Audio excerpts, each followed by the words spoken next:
Hello friends, नमस्कार। कैसे हैं? आई होप कि आप सब लोग अच्छे होंगे।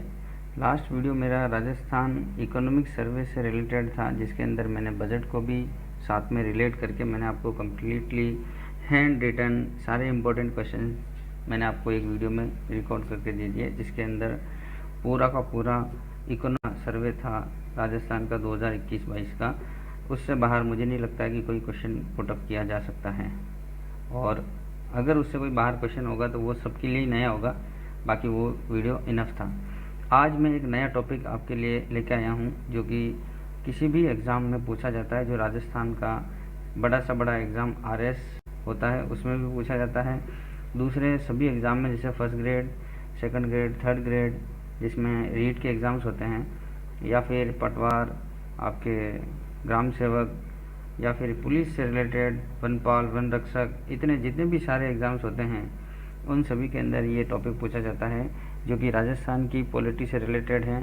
स्थानीय स्वशासन या पंचायती राज, ये एक टॉपिक है। आज मैं उसको आपको इतना अच्छे से पढ़ा देता हूँ कि उसके बाहर कोई भी कंटेंट नहीं है। मैंने डीपली स्टडी किया है, जिसको मैंने कंपाइल करके एक वीडियो के अंदर मैंने आपके लिए प्रस्तुत कर रहा हूँ। और इस वीडियो को आप लोग बिना स्किप के अच्छे से देखिए। आप अगर उसको अच्छे से देख लेते हैं तो वो सारा का सारा आपके कंसेप्ट भी क्लियर हो जाएगा। कोई भी डाउट है वो सारे के सारे क्लियर हो जाएंगे, इतना मैं आपको श्योर कर रहा हूँ। तो सबसे पहले थोड़ा सा हम लोग इसकी रूपरेखा के ऊपर चल लेते हैं कि इसकी स्टार्टिंग वगैरह भारत के अंदर किस तरीके से थी। देखिए, थोड़ा सा हम ऊपर ऊपर से देख लेते हैं, फिर हम डीप में जा रहे हैं। सबसे पहले देख लीजिए थोड़ा सा, भारत में स्थानीय स्वशासन बौद्ध काल के अंदर ग्राम योजक, मौर्य काल में ग्रामिक तथा मुगल काल के अंदर इसको मुग्दम कहा गया। प्रांतक प्रथम चोल शासक था, जिसका उत्तर मेरु अभिलेख में ग्राम सभाओं को उर कहा गया। विजयनगर साम्राज्य में इसको स्थानीय स्वशासन को आयंगर कहा। औपनिवेशिक काल स्थानीय स्वशासन 1687 के अनुसार मद्रास नगर परिषद का गठन किया गया।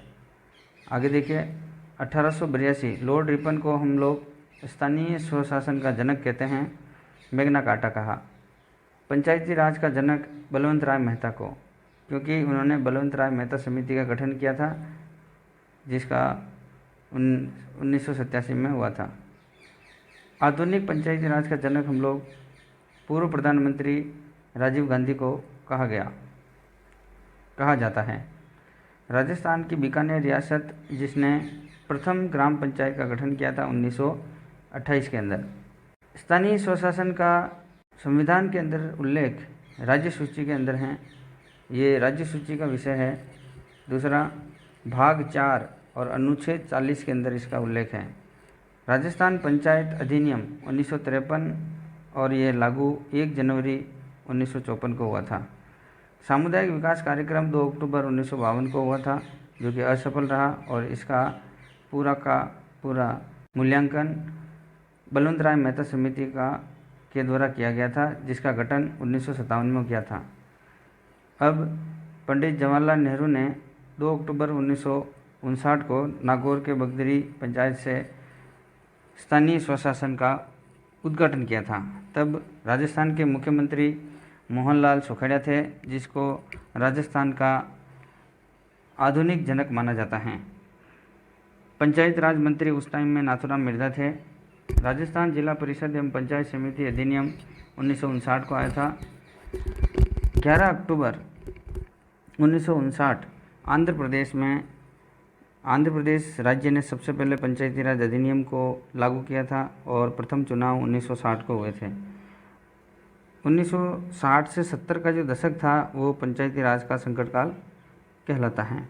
आगे देखिए, राजस्थान में पंचायती राज व्यवस्था, अनुच्छेद 39। 1952 सामुदायिक विकास कार्यक्रम।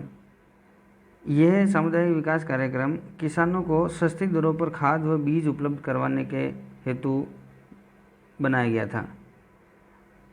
अब इस कार्यक्रम की जांच हेतु 1957 में बलवंत राय मेहता समिति का गठन किया था। इसने इस सामुदायिक विकास कार्यक्रम को असफल घोषित किया था, और इसने कुछ अपने सुझाव दिए थे, जो हम आगे पढ़ने वाले हैं। पंडित जवाहरलाल नेहरू ने पंचायती राज का शुभारंभ 2 अक्टूबर 1959 को नागौर के बगदरी गांव से किया था और प्रथम राज्य आंध्र प्रदेश, जिसने 11 अक्टूबर 1959 को पंचायती राज अधिनियम को लागू किया था। अब बलवंत राय मेहता समिति, जिनके क्या क्या सुझाव थे वो देख लीजिए। सामुदायिक विकास कार्यक्रम 1952 की जांच के लिए 1957 में इस समिति का गठन किया गया था। मेहता समिति ने भारत में त्रिस्तरीय पंचायती राज व्यवस्था गठित करने का सुझाव दिया।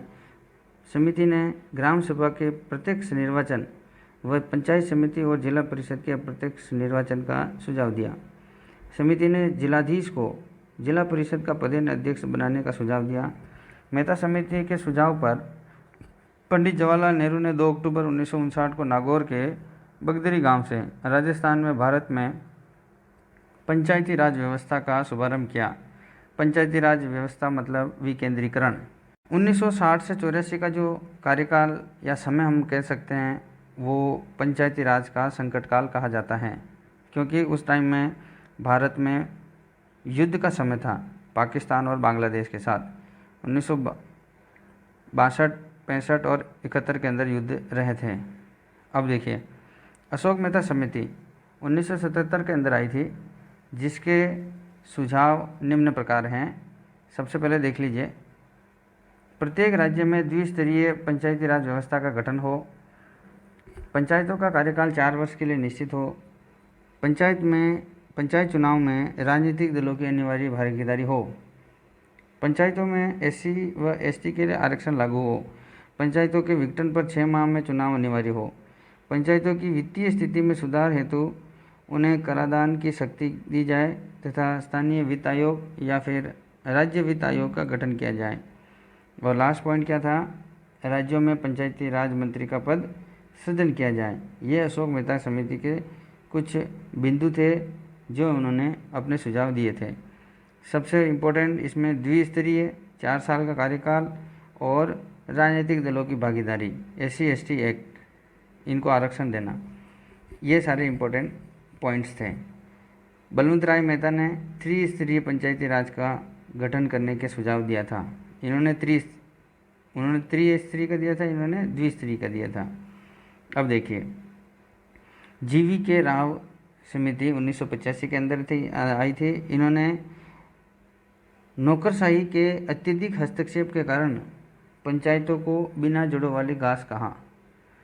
इस समिति ने 4 स्तरीय पंचायती राज व्यवस्था लागू करने का सुझाव दिया और जिलायुक्त पद का सृजन का सुझाव दिया था।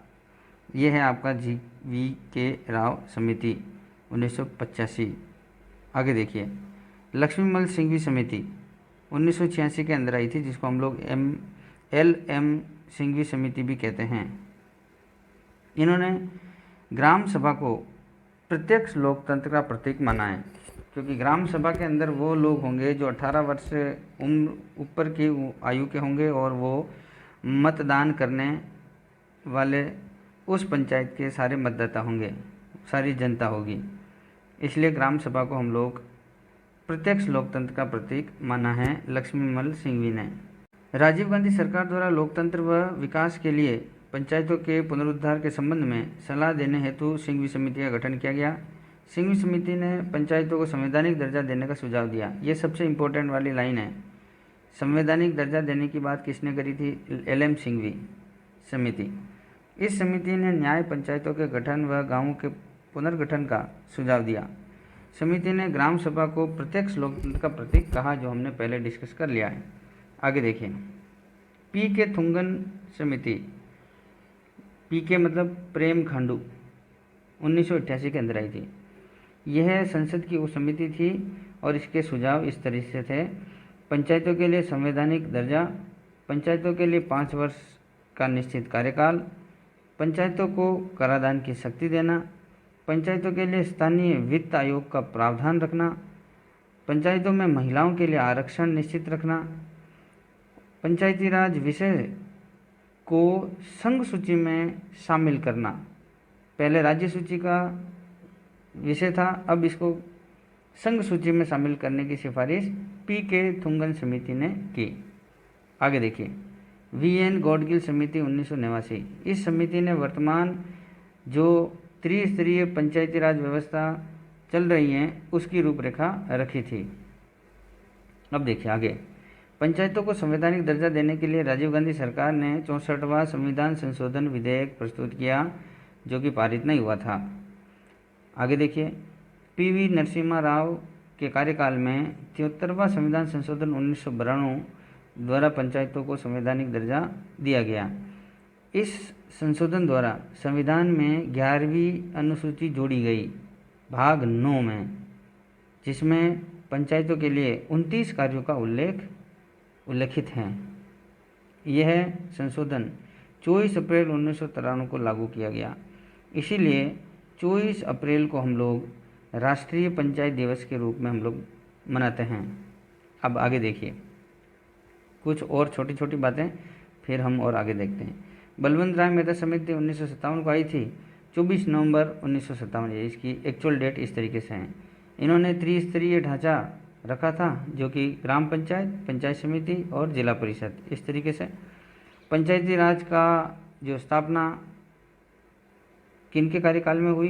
पंडित जवाहरलाल नेहरू, उस टाइम में ये हमारे प्रधानमंत्री थे।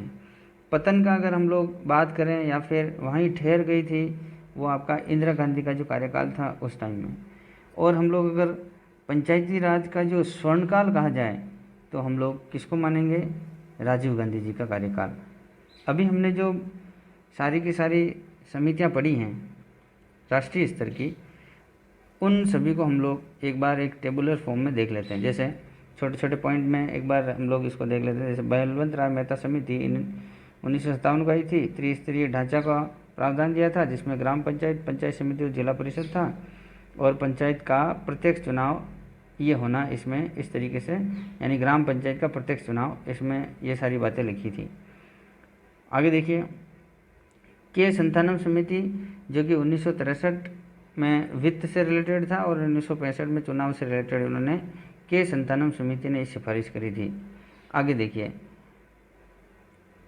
अशोक मेहता समिति आई थी जो कि 1977 को आई थी और द्विस्तरीय पंचायती राज व्यवस्था की सिफारिश करी थी, जिसके अंदर जिला परिषद और मंडल पंचायत ये 2 स्तरीय थी। इसमें दलगत और यानी कि राजनीतिक दलों का इसमें भागीदारी हो, इस तरीके से दलगत आधार पर चुनाव हो, ये इन्होंने मुख्य रूप से सिफारिश करी थी। अब राव समिति जिसने 1985 के अंदर आई थी, और सिंघवी समिति जो कि एल.एम. सिंघवी 1986 को आई थी, जिन्होंने संवैधानिक दर्जे की बात करी थी और ग्राम सभा को उन्होंने इस तरीके से प्रत्यक्ष लोकतंत्र का प्रतीक माना। आगे देखिए, पी.के. थुंगन समिति 1988, वी.एन. गॉडगिल समिति 1989 को और नाथूराम मिर्जा समिति 1991 को आई थी। ये तो थी हमारे नेशनल स्तर की, यानी कि राष्ट्रीय स्तर की समितियां। अब राज्य स्तर की जो समितियां थी पंचायती राज व्यवस्था से रिलेटेड, वो इस तरीके से थी। देखिए, सादिक अली समिति जो कि 1964 में आई थी, प्रधान एवं जिला प्रमुख के चुनाव में सरपंच और पंच की भूमिका हो, ये इन्होंने सादिक अली समिति ने अपनी विचारधारा रखी थी। गिरधारी लाल व्यास समिति 1973 के अंदर आई थी। इनके अनुसार ग्राम सेवक तथा सचिव की नियुक्ति हो। आगे देखिए, हरलाल खर्रा, ये 1990 में समिति बनी थी और इन्होंने वित्तीय वृद्धि से रिलेटेड अपनी बात रखी थी। वी.एस. व्यास, ग्राम सचिवालय का गठन करना, ये इन्होंने मुख्य रूप से बात कही थी, जो कि 2010 के अंदर आई थी। इन्होंने 5 विषयों पर मुख्य रूप से अपनी बात रखने की बात कही थी। 5 विषय कौन कौन से थे? जैसे महिला एवं बाल विकास, सामाजिक न्याय एवं अधिकारिता, चिकित्सा, प्राथमिक शिक्षा और कृषि से रिलेटेड, ये 5 विषय थे। आगे देखिए, 1989 के अंदर 64वां संविधान संशोधन आया था, लेकिन वो पारित नहीं हुआ था, जिसका हमने पूर्व में डिस्कस कर लिया था। देखिए, 73वां संविधान संशोधन PV नरसिम्हा राव के टाइम में आया था, जो हमारे प्रधानमंत्री थे, और उस टाइम में राष्ट्रपति डॉक्टर शंकर दयाल शर्मा थे। और 73वां संविधान संशोधन की अगर डेट पूछी जाए तो 16 सितंबर 1991। लागू कब हुआ था? 24 अप्रैल 1993 को। इसी दिन हम लोग पंचायती राज दिवस मनाते हैं। आगे देखिए, संविधान में थोड़ी देर पहले हमने पढ़ा था 11वीं अनुसूची जोड़ी गई भाग 9 के अंदर, और इसमें कुल 29 कार्यों की सूची तैयार करी गई थी जो पंचायत से रिलेटेड थे। देखिए, संवैधानिक मान्यता इसके अंदर दिया गया था। अब देखिए कौन कौन से अनुच्छेद जोड़े गए। अनुच्छेद 243 से लगाकर 243 ओ तक जोड़े गए। देखिए, अब ओ की बात करें हम लोग, ABCD के अंदर ABCD इस तरीके से 243A 243B इस तरीके से आपके सारे आएंगे। लेकिन क ख की बात करें तो जितने भी आपके क ख में आएंगे वो 243 अण तक आएंगे। अब आगे देखते जाइए आप लोग। जैसे 243A में कौन सा था? ग्राम सभा से रिलेटेड था। फिर 243B के अंदर त्रिस्तरीय पंचायती राज, फिर मतलब स्तर क्या सा था कि आपका त्रिस्तरीय पंचायती राज। फिर सी के अंदर 243C के अंदर संरचना, तो इसको आप शॉर्ट फॉर्म में याद रखिए, सभा स्तर संरचना। ABC इस तरीके से लिख लेंगे और सभा स्तर संरचना आप लोग लिख लेंगे। फिर डी के अंदर आरक्षण, आरक्षण किसने दिया था? अंबेडकर साहब ने, तो अम्बेड इस तरीके से, तो डी आ रहा है इस तरह से। आप लोग 243 में डी इस तरीके से याद रख लेंगे, अम्बेडकर साहब, यानी आरक्षण। आरक्षण की बात किसने करी? अम्बेडकर साहब ने करी थी, तो डी इस तरीके से आप लोग याद रखेंगे, अम्बेडकर इस तरीके से। फिर ई और एफ जो रहे हैं वो ई आपके कार्यकाल से रिलेटेड है कि पंचायती राज का कार्यकाल कितना रहेगा? 5 वर्ष का रहेगा। एफ में आपकी योग्यता से रिलेटेड रहेगी, क्या क्या योग्यताएं हैं, मिनिमम कितनी योग्यताएं रहनी चाहिए, कौन इसके अंदर वार्ड पंच बन सकता है, सरपंच बन सकता है, उनका किस तरीके से उनकी योग्यताएं होनी चाहिए, ये सारा का सारा मतदाता सूची में नाम है या नहीं, ये उनकी योग्यता होगी। नेक्स्ट जी के अंदर शक्तियाँ हैं, उनकी क्या क्या शक्तियाँ हो सकती है, कर लगाने की शक्ति रहेगी कि नहीं रहेगी, या उनका क्या क्या कार्य रहेगा, ये सारी की सारी जी के अंदर सारी शक्तियाँ रहेगी। एच के अंदर कर लगाने की शक्ति, कर यानी टैक्स, मेले वगैरह इस तरीके से जहाँ पे भी आयोजित होते हैं उन सब पे कर लगाने की जो शक्ति है वो इनकी रहेगी।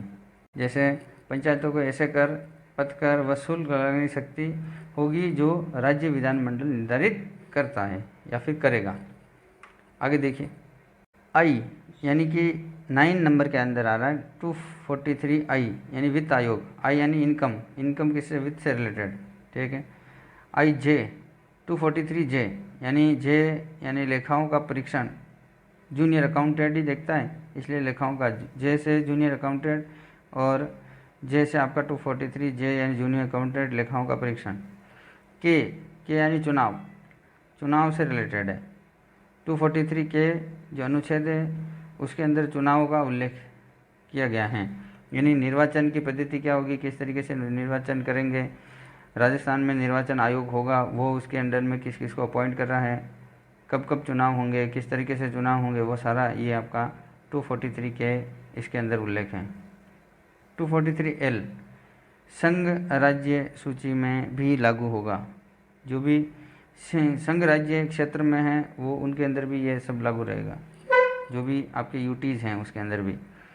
एम 243 एम जनजातीय परिषद हैं, वहाँ ये लागू नहीं होगा। जैसे नागालैंड, मेघालय, मिजोरम, जहाँ भी जनजातीय परिषद हैं उस जगह ये नियम लागू नहीं रहेगा। कौन सा? पंचायती राज अधिनियम। नेक्स्ट 243 एन विद्यमान विधियों एवं पंचायतों का बना रहना, जो भी अभी करंट में जो चल रही हैं, जो भी नियम कानून चल रहे हैं वो सब उसी अकॉर्डिंग चलते रहेंगे जो पहले से चलते आ रहे हैं, तो इनका बना रहना ये इसके अंदर उल्लेखित हैं। और अण जो कि लास्ट था 243 ओ न्यायालयों में हस्तक्षेप का वर्णन है कि इसको न्यायालयों में चुनौती नहीं दी जाएगी। इस तरीके से ये सारे के सारे आपको 243 से लगाकर 243 ओ तक आपको याद रखने हैं कि कौन से अनुच्छेद में किसकी बात कही गई थी। तो आपको थोड़ा सा याद रखना है। सबसे पहले सभा स्तर संरचना 3 याद हो गए। आरक्षण, कार्यकाल, योग्यता, इस तरीके से रखना है याद। शक्ति, कर शक्ति, यानी कि कर की शक्ति मतलब हैंड, एच 243 एच का मतलब हैंड का मतलब अपन हिंदी में बोलते हैं कर यानी हाथ। तो एच इस तरीके से आप लोग याद रखेंगे। एच का मतलब हो गया हैंड का मतलब हो गया कर। तो कर लगाने की शक्ति, कर यहाँ पे हाथ से रिलेटेड नहीं, कर यानी यहाँ पे टैक्स से रिलेटेड है, ठीक है। आई का मतलब इनकम यानी वित्त आयोग। इस तरीके से आप लोग याद रख सकते हैं। अब आगे बढ़िए। जैसे केंद्र सरकार, इनका जो हायरार्की होती है कि किस तरीके से चुनाव होते हैं, तो आप लोग देख लीजिए। सबसे पहले केंद्र होता है, फिर राज्य होता है, जिला आयोग, आयोजन समिति होती है, फिर जिला परिषद होती है, पंचायत समिति होती है, ग्राम पंचायत होती है और ग्राम सभा होती है। ये इनकी हायरार्की होती है। अब देखिए सबसे निम्न स्तर किसका है, निम्नतम स्तर कौन सा होता है? ग्राम सभा का निम्नतम स्तर होता है, क्योंकि जितने भी नियम कानून या कोई भी संशोधन कराना हो तो सबसे पहले डिस्कशन होना चाहिए किसी भी मुद्दे पर, तो वो हमारे ग्राम सभा के अंदर ही होती है। और यहीं पे अच्छी बात और बुरी बात का यहीं पे निस्तारण होकर आपका नियम बन जाता है। तो इसको हम लोग निम्नतम स्तर की एक बॉडी बोलते हैं, जिसको कौन सी होगी आपकी? ग्राम सभा।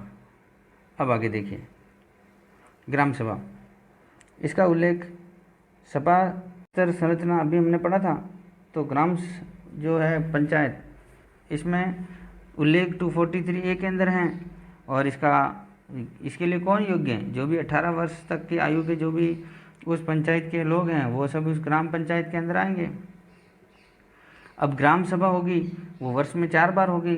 कब कब होगी? 26 जनवरी आपके गणतंत्र दिवस के उपलक्ष्य में, 1 मई यानी मजदूर दिवस के उपलक्ष्य में, 15 अगस्त स्वतंत्रता दिवस और 2 अक्टूबर गांधी जयंती।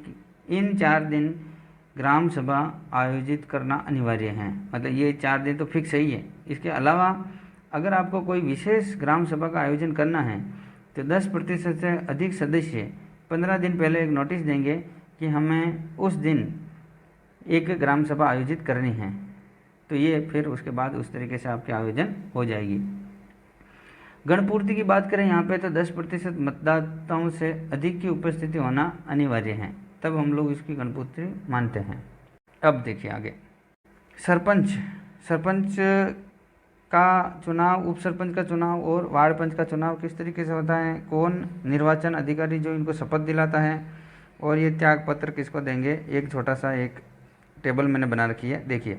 सरपंच ये ग्राम पंचायत का अध्यक्ष होगा, उप सरपंच उपाध्यक्ष रहेगा, और वार्ड पंच जो है उस पर्टिकुलर वार्ड जो है उस वार्ड का सदस्य होगा और उसका ही वार्ड पंच बन जाएगा।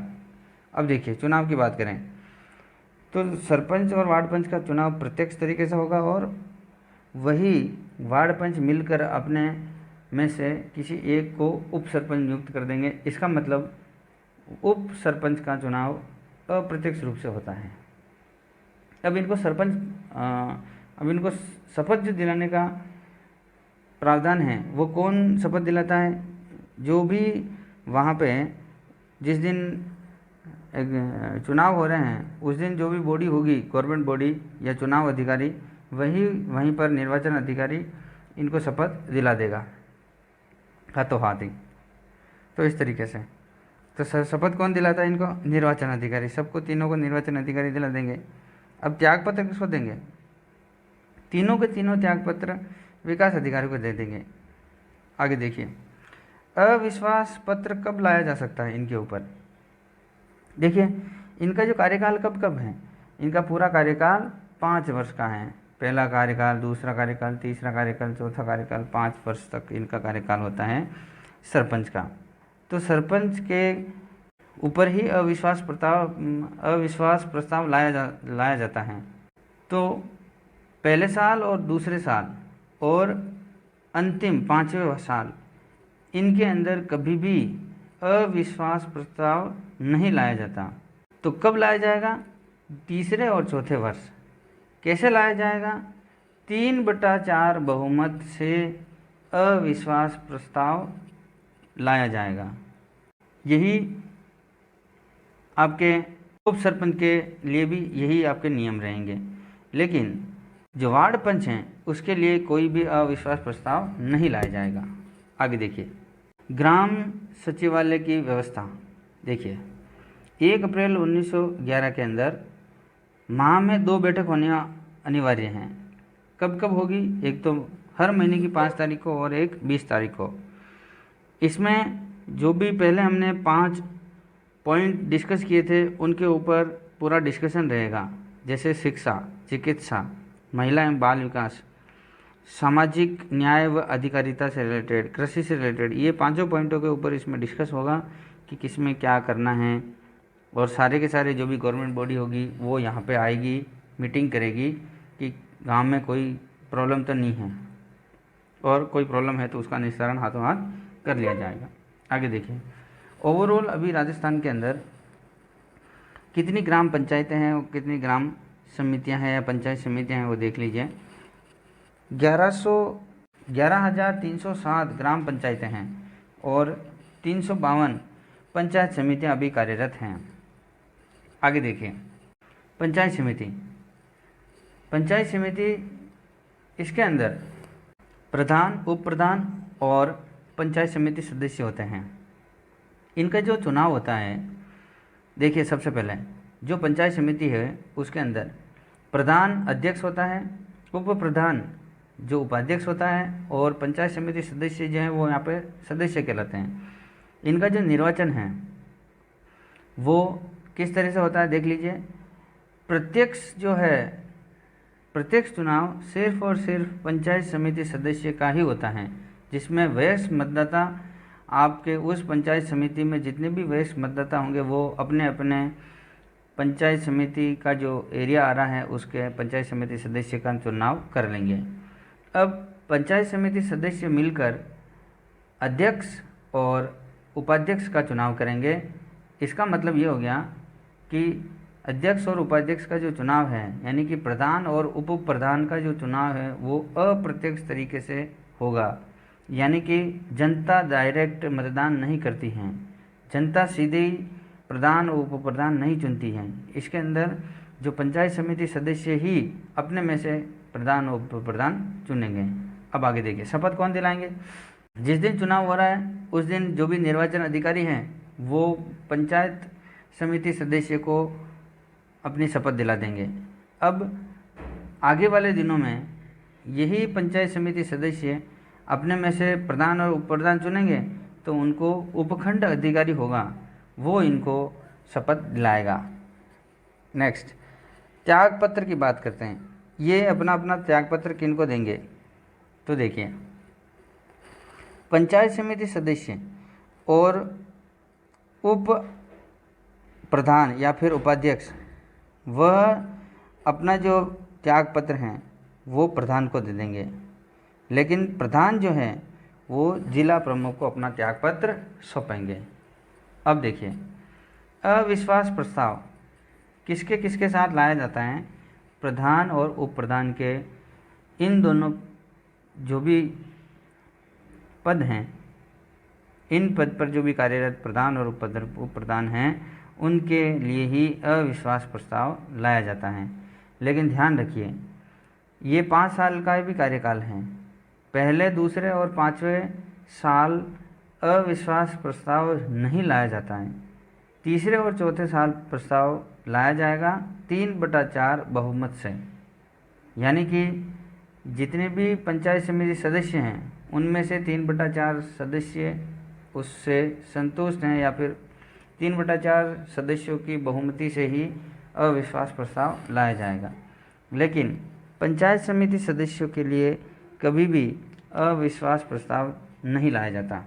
आगे देखिए, पंचायत समिति में 2 प्रकार के सदस्य होते हैं। देखिए किस किस तरह के दो तरह के होते हैं।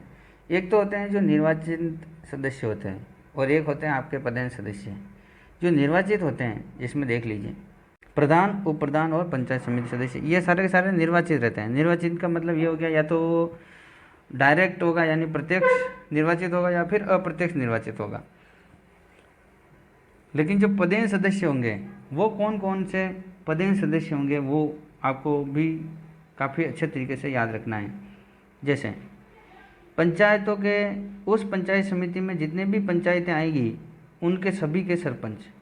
दूसरा, उस पंचायत समिति से संबंधित जो आपका विधानसभा क्षेत्र है तो उसका जो विधायक होगा वो भी उसका पदेन सदस्य होगा। आगे बात ध्यान रखिए, ये जो भी मीटिंग है उस मीटिंग में भाग ले सकते हैं, अपनी बात रख सकते हैं, किसी भी विचार को किसी भी विचार के ऊपर अपनी बात रख सकते हैं, पक्ष की तरफ से विपक्ष की तरफ से रख सकते हैं, लेकिन वोट देने की जब भी बारी आएगी ये वोट नहीं दे सकते हैं। इस बात का आपको ध्यान रखना है।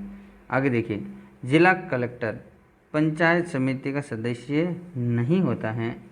इस बात को अच्छे तरीके से आपको ध्यान रखना है। जिला कलेक्टर पंचायत समिति का सदस्य नहीं होता है, न कि पदेन या फिर और भी कोई सदस्य नहीं होता।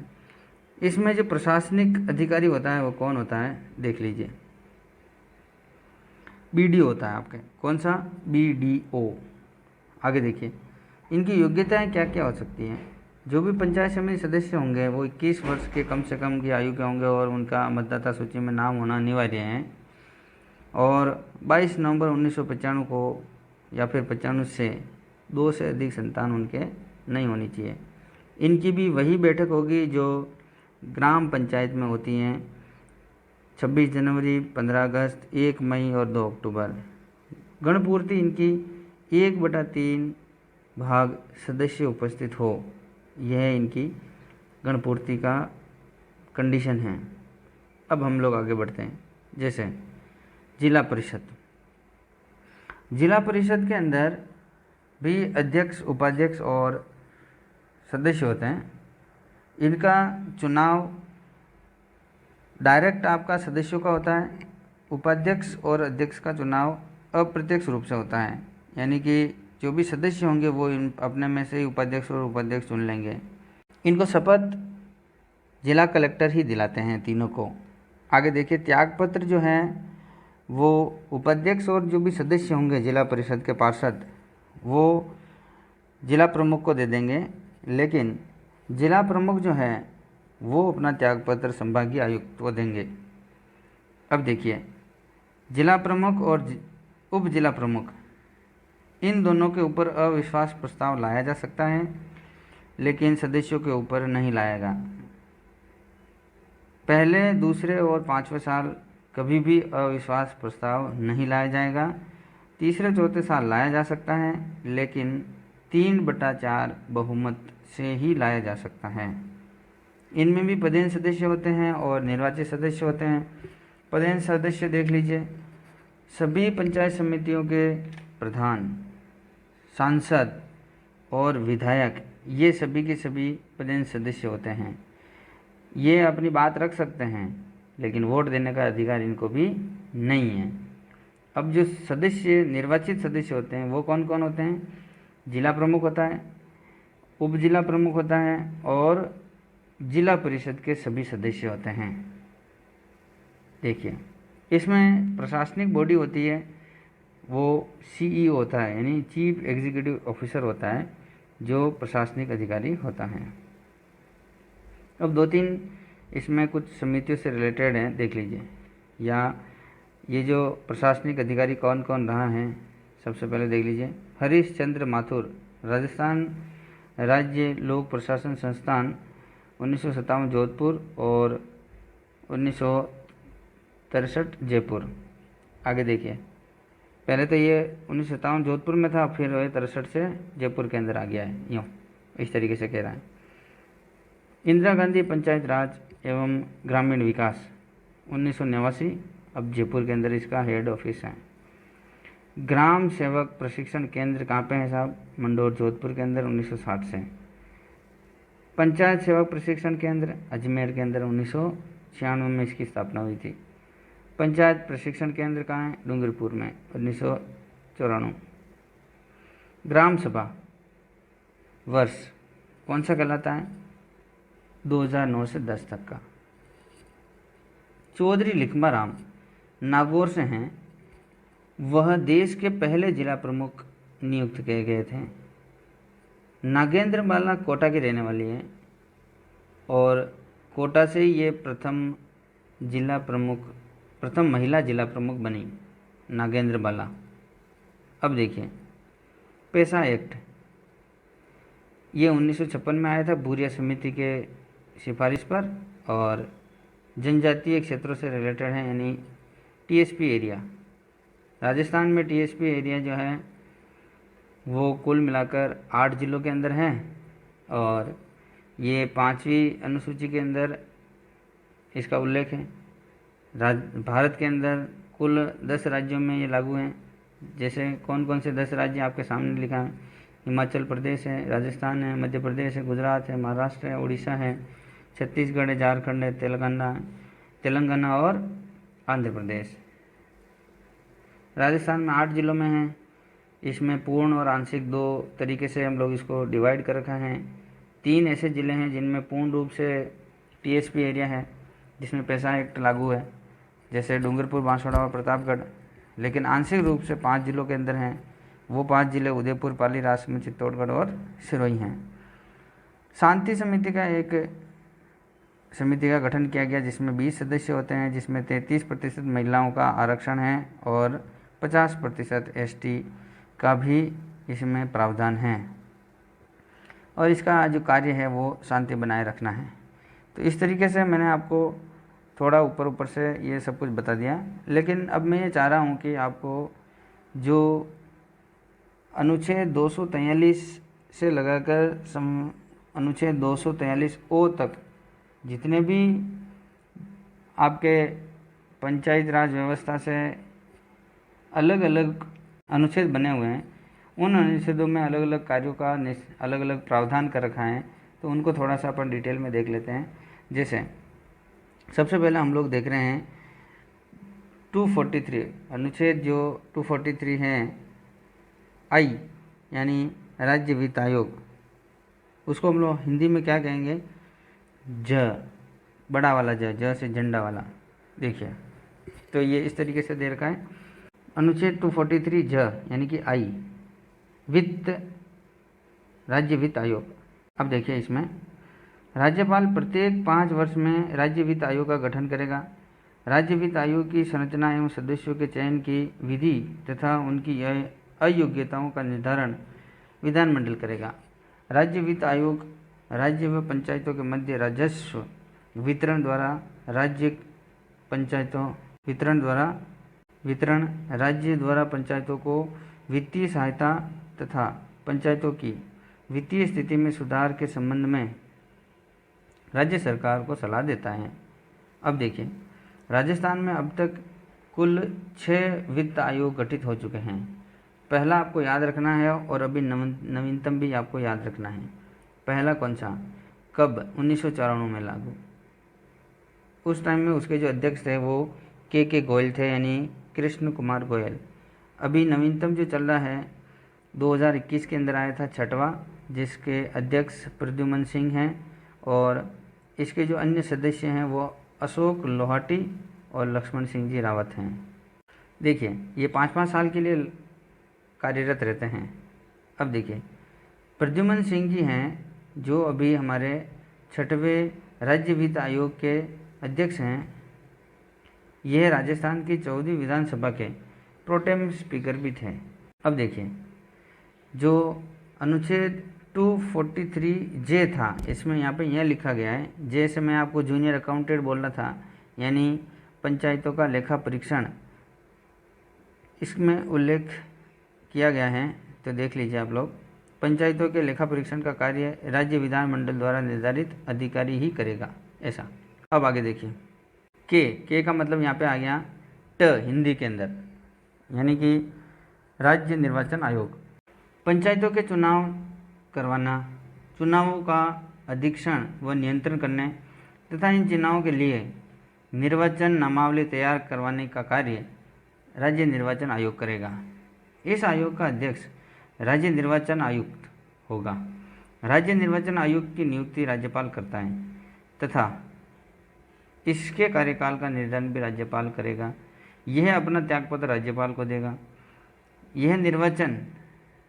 यह राज्य निर्वाचन आयुक्त को उसी विधि एवं उन्हीं कारणों से हटाया जाएगा जिसके आधार पर उच्च न्यायालयों के न्यायाधीशों को हटाया जाता है, यानी कि इसे संसद की सिफारिश पर राष्ट्रपति द्वारा हटाया जाएगा। राष्ट्रपति की सिफारिश पर ही हटाया जाएगा, और कोई तरीका नहीं है।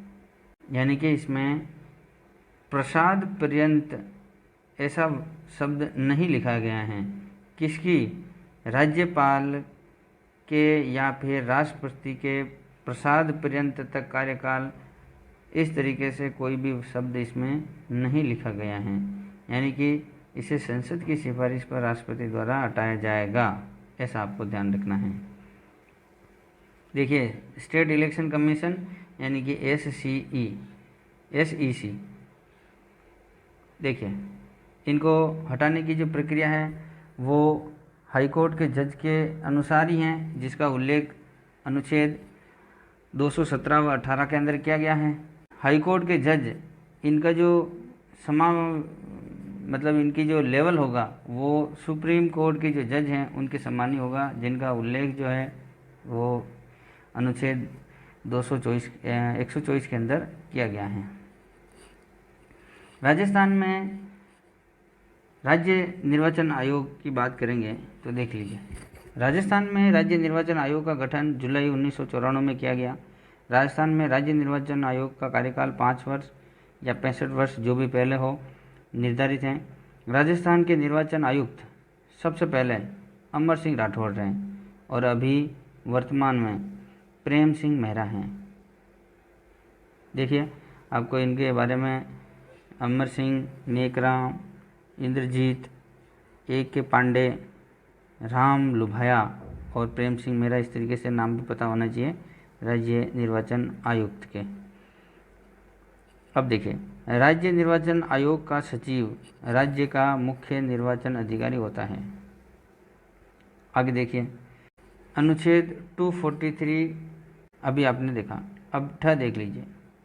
73वां संविधान संशोधन के समस्त प्रावधान संघ शासित क्षेत्रों पर उसी प्रकार से लागू होंगे जिस प्रकार से राज्यों में लागू होते हैं। आगे देखिए, अनुच्छेद 243 यानी कि M, 73वें संविधान संशोधन से छूट के प्रावधान। ये संशोधन संविधान के अनुच्छेद 244 में वर्णित क्षेत्रों पर लागू नहीं होगा। नोट, अनुच्छेद 244 में संविधान की 5वीं तथा 6ठी सूची के अनुसूचित क्षेत्रों यानी TSP क्षेत्रों का उल्लेख है। यह संविधान संशोधन मेघालय, नागालैंड व मिजोरम में लागू नहीं होगा। यह संविधान संशोधन मणिपुर के पर्वतीय क्षेत्रों तथा पश्चिम बंगाल के दार्जिलिंग क्षेत्र पर लागू नहीं होगा। 83वां संविधान संशोधन 2000 के अंदर आया था। पंचायतों में SC यानी अनुसूचित जातियों के लिए अरुणाचल प्रदेश में आरक्षण नहीं होगा। और ये 83वां संविधान संशोधन अटल बिहारी वाजपेयी जी की सरकार के दौरान आया था। आगे देखिए, अनुच्छेद 243N यानी यहाँ पे ढ से ढक्कन 24 अप्रैल 1993 को आया था।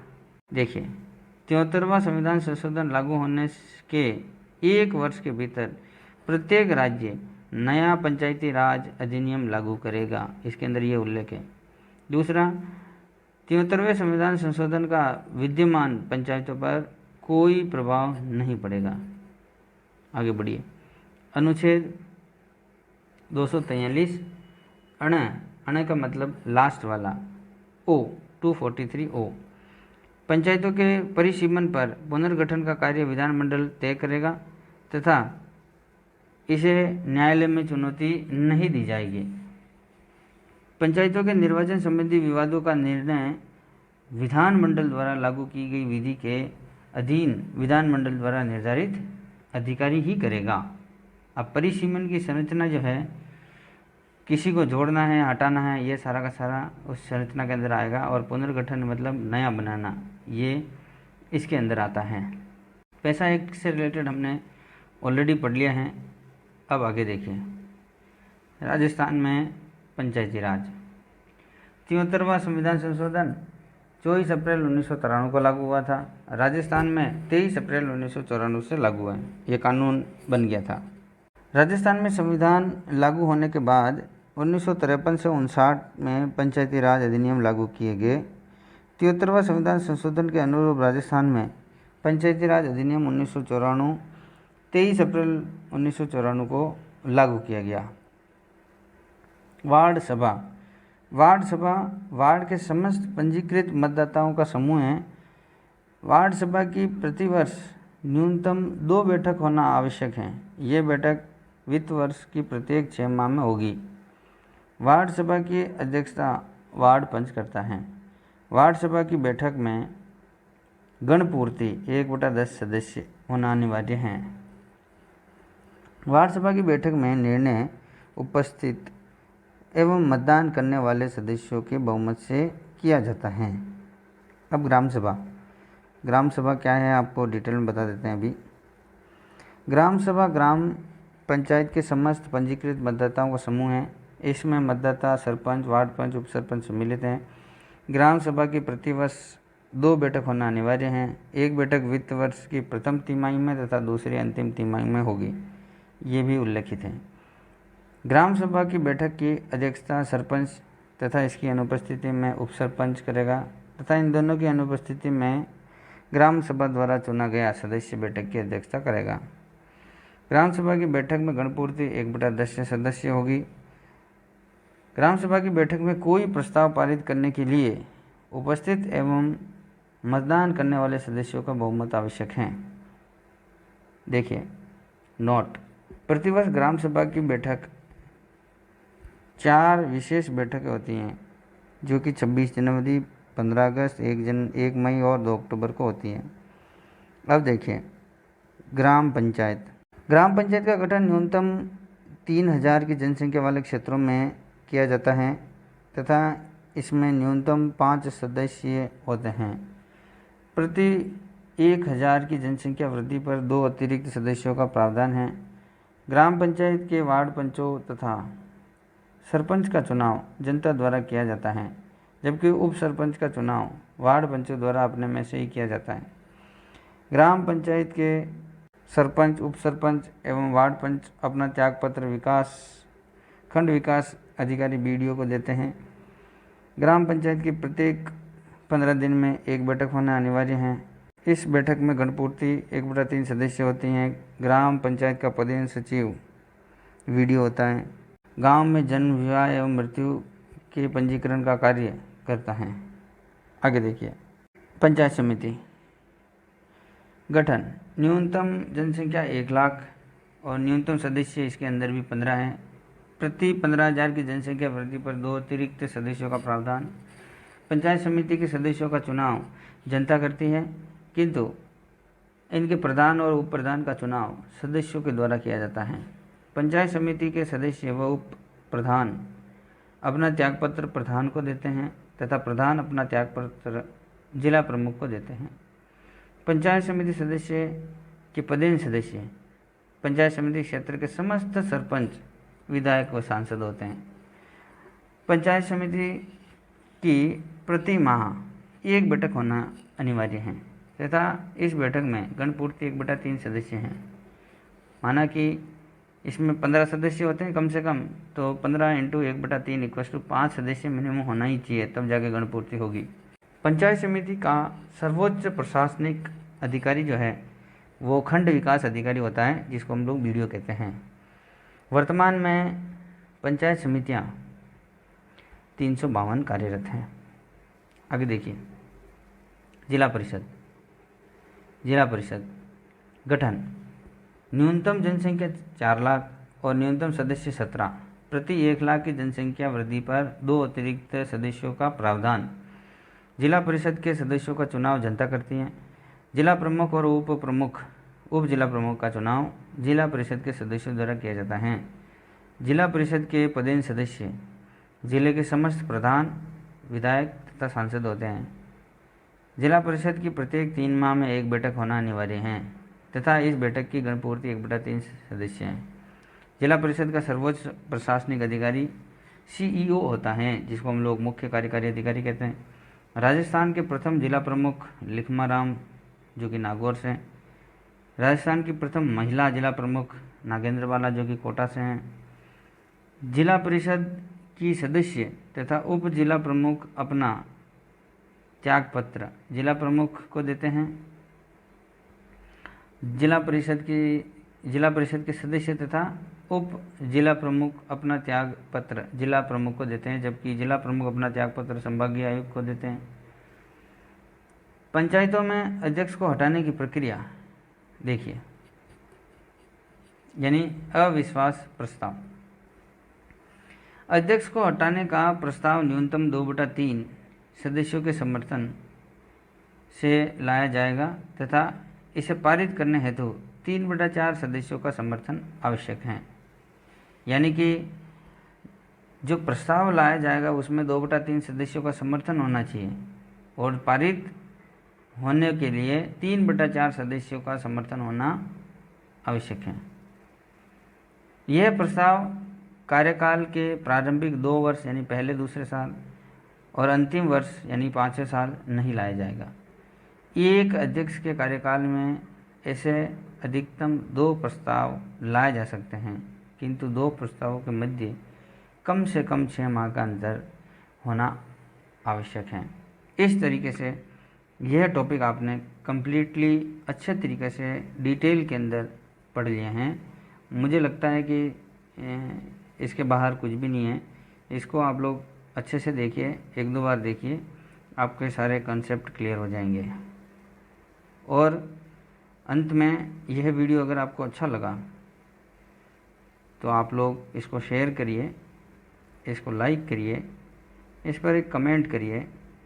और अगर आपने चैनल को अभी तक सब्सक्राइब नहीं किया है तो चैनल को सब्सक्राइब करके अपना मोटिवेशन, अपनी प्रतिक्रिया मुझे दें। ओके, धन्यवाद।